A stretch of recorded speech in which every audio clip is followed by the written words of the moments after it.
السلام علیکم ګرانو کتونکو، مونږ دلته مثل آباد علاقې ته راغلي وو.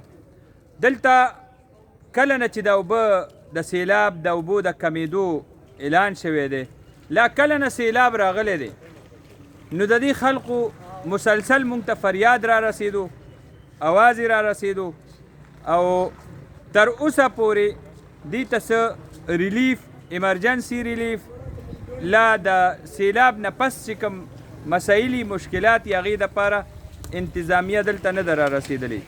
دلته موږ سره دا ځوانان ولاړ دي، مشران ولاړ دي، نو د دومره هنګامي چونکې اوس اوبه کمیدل شروع شو او دلته لا اوبه ولاړې دي، په دې کورونو کې دا ټوله علاقه ډوبه وه، نو دلته هم ایمرجنسي ټیمونو ضرورت دی، د خوراک کمی دی، د اوبو کمی دی، اسکلو اوبه د دې علاقې چونکې اوبه راغلي دي، زیر آب ده، نو دا اوبه هم زهریله شوي.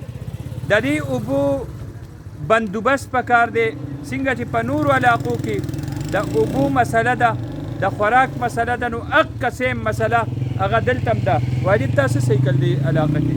دا د دې علاقې نوم مثل آباد دی، د نوشیره کلان نوي کلي غر ترکیه چې ورته وایي، دا د هغې نه شاته د اوبه ټولې زیات تر په دې علاقه راغلي، او دا شاته دا خو دلته خو کمې دي، شاته تقریبا کورونه پکې زیات تر ډوب شوي دي، او دا خلک دا د فریاد کوي چې را موږ ته د سرکار طرف نه هېڅ شی نه دی میلاولی، که څه معمولي څه خوراک راوړي هم پرایویټ خلک راوړي، نو پکار دلته دا انسانان دي، او خبره ده چې دا ورسره جوخ پی ایف دی، په دې موږ ته کوم لار چې راغلو دا د پی ایف ایربیس دی، دغه دی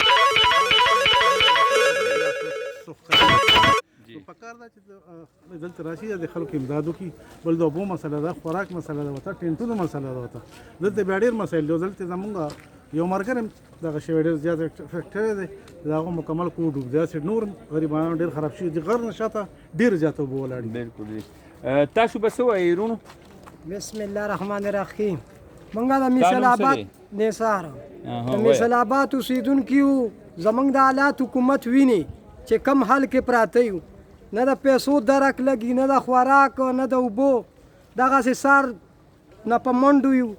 کډه مو هلته په سیس منډی چونګي پرته ده، بچي مو هلته ناست دي، هېڅ شی نه راځي. یو شاپر پوڼۍ دغه پرایویټ خلک راوړي، پوه شوې، هغه راکړي، هغه وخورو.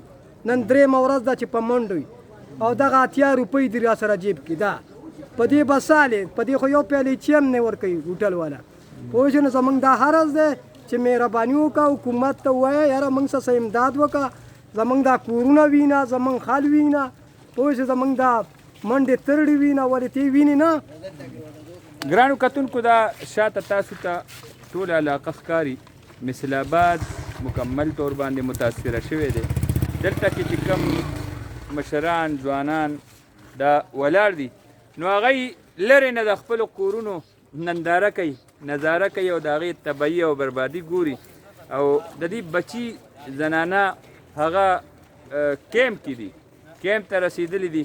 انتظامیې له پکار دی چې په ترجیحي بنیادونو باندې دې علاقې ته راشي، دلته کې اوبه او خوراک راورسوي، او چې کوم د دې انتظامیې سره همکار خلق دي او هغه تعاون کوي، د انتظامیې حصه جوړ دي دې ټایم کې، او د ریلیف سرګرمیانې جاري ساتلي، نو هغه خلق دې راشي، خدای ته دې څه ریلیف ور ورسوي.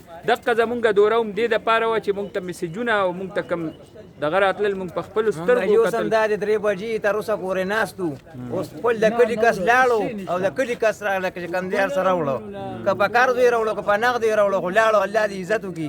زمونږ خیال وکړو موږ د پکي ته کېنولو، مثال لږ زیره لراک ورته کې دغه کړو، باقي د سرکار د سیټه بس یو رنګ وکړو اوس درځي، بل رنګ وکړو اوس درځي، ګنټه پس درځي، په هغې کې دا 3 بجې شوې او هېڅ هم نشته، صرف تمې راکوي او نور څه نشته. الله بخیر کړي، الله بخیر.